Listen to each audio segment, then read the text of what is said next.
전문인 선교사 선서를 하심으로 전문인 선교사 교육을 시작하시겠습니다.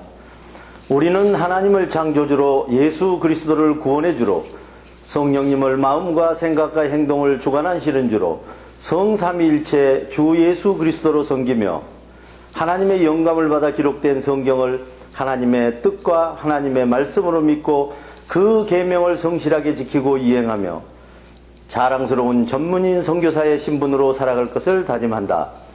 우리는 모든 교파와 교회들의 차이를 인정하고 주 예수 그리스도를 섬기는 모든 사람은 그리스도께 쓰임받는 지체로 여기며 영적인 눈으로 마음의 평강을 보고 영적인 귀로 참 생각을 듣고 몸으로 의의 행동을 이루어 하나님께 영광을 돌리며 죽은 자 가운데서 살아나는 진리의 복음을 땅끝까지 전할 것을 다짐한다. 우리는 주님으로부터 부름을 받고 교육을 받은 후 전문인 선교사 사명을 위해서 세상으로 보냄을 받은 사명자로서 각자의 십자가를 스스로 지고 세상에 어렵고 힘들고 소외된 이들을 찾아 전문인 선교를 통하여 일자리를 창출해주고 그들과 함께 세상에 빛과 소금이 되어 모든 민족 앞에 하나님의 대리대사 직무를 수행한다. 안녕하십니까, 정량훈 목사입니다. 오늘은 마음의 베드로전서를 심으라는 주제로 베드로전서 4장 강해를 시작하시겠습니다.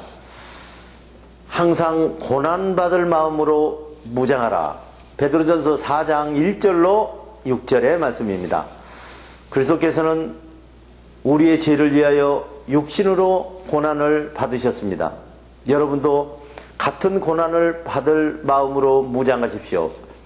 육신으로 고난을 받는 사람들이 결국에는 죄와 인연을 끊었습니다.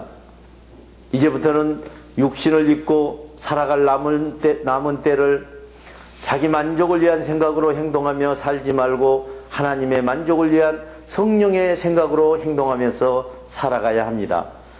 여러분은 지난날에 방탕과 정욕과 술취함과 환난과 연희와 가증스러운 우상숭배에 빠져서 이방인으로 살아왔습니다. 그런 부끄러운 일은 지나간 때로 만족하게 생각하고 부끄러운 이방인의 삶에서 졸업해야 하지 않겠습니까? 이제 여러분은 하늘나라의 문화를 따라 하나님의 만족을 위해서 살아가야 합니다. 이 친구들은 여러분을 보고 자기들과 함께 지나친 방탕과 정욕과 술취함과 한락과 연희와 가증스러운 우상숭배를 하지 않는 것을 보고 이상히 여기며 결국 여러분들을 비방할 것입니다. 그들은 살아있는 행동과 죽어있는 행동을 심판하실 분에게 죽어있는 행동 때문에 형벌을 받게 되리라는 것을 기억하십시오. 하나님께서 죽은 행동을 하는 사람들에게 복음을 전파하시게 한 것은 육으로는 죽은 행동 때문에 심판을 받으나 영으로는 성령을 따라 살게 하시려는 것입니다. 이웃을 위하여 손해보는 봉사를 하라. 베드로전서 4장 7절로 13절의 말씀입니다. 여러분은 육의 생각으로 죽은 행동으로 삶을 사는 마지막 때가 가까이 온 것입니다. 이제 남은 때를 성령의 생각으로 산자의 삶을 살아가기 위해서 정신 차리고 하나님과 인격적으로 대화하는 기도를 시작하십시오. 대화라는 것은 한쪽에서만 하는 것이 아니라 양쪽에서 서로 주고받는 것입니다.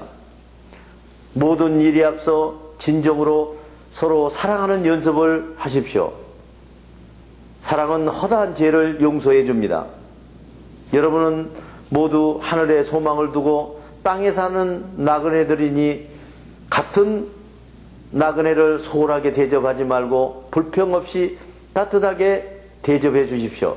하나님께서는 여러분 각자에게 가장 알맞는 특별한 은사를 주셨으니 그 은사를 서로 돕는 일에 사용하십시오. 그리고 하나님께서 넘치는 축복을 이웃에게 나누어 주셨습니다. 그렇게 해서 하나님께 주신 은사를 맡은 선한 관리인으로서 이웃을 위하여 스스로 손해보는 봉사를 하십시오. 사랑은 자기 이익을 추구하지 않습니다. 말씀을 전하는 은사를 받은 사람은 하나님이 말씀하신 것처럼 전하고, 봉사를 위하여 은사를 받은 사람은 하나님이 주시는 물질로 봉사하는 사람답게 하나님께 영광이 되도록 봉사하십시오. 그리하면 여러분의 모든 행동을 예수 그리스도를 통하여 하나님께서 받으실 것입니다. 영광과 권세가 영원무궁하도록 그에게 있습니다.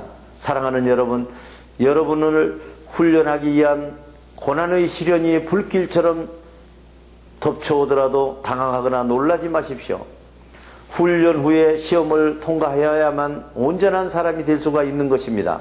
여러분은 시험에 합격하기 위하여 그리스도의 고통스러운 훈련에 참여하고 있는 것이니 오히려 기뻐하십시오. 고통스러운 훈련이 끝나면 죄와 인연을 끊게 되고 그리스도의 영광스러운 생각으로 기뻐 뛰며 즐겁게 행동하며 살아가게 될 것입니다. 성령의 뜻으로 고난과 욕을 당하는 곳에 주님이 함께 계신다. 베드로전서 4장 14절로 19절의 말씀입니다. 여러분이 그리스도의 평강과 생각 때문에 모욕을 당한다면 축복받은 사람입니다. 잘하는 일을 두고 모욕을 당하는 것이 영광의 영 하나님의 성령께서 여러분 위에 머물고 계시다는 증거이기 때문입니다. 여러분 가운데 살인하거나 도둑질하거나 악을 행하고 남의 일에 쓸데없이 간섭하는 일로 고난이나 모욕을 당하는 일이 없도록 하십시오.